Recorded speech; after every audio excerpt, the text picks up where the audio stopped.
అంటే ఇక్కడ అవమానించడము అనే దాని యొక్క కాంటెక్స్చువల్ మీనింగ్ ఇక్కడ మాట్లాడలేదు. పబ్లిక్ ప్లేస్లో అన్నప్పుడు నేను చెప్పేది వర్తించదు. ఇప్పుడు నేను చెప్పేది వర్తించదు, చెప్పబోయేది. నేను చెప్తుంది ప్రైవేట్ ప్లేసెస్లో, private రిలేషన్స్లో and interpersonal రిలేషన్స్లో.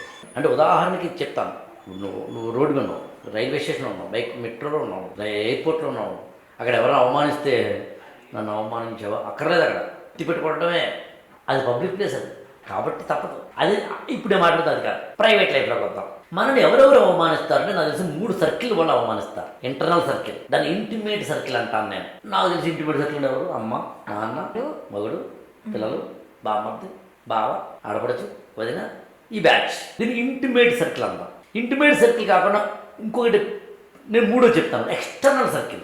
External circle అంటే మనకి ఎవరో కూడా తెలియదు అసలు, లేదా తెలిసిన వెరీ నోన్ కాదు.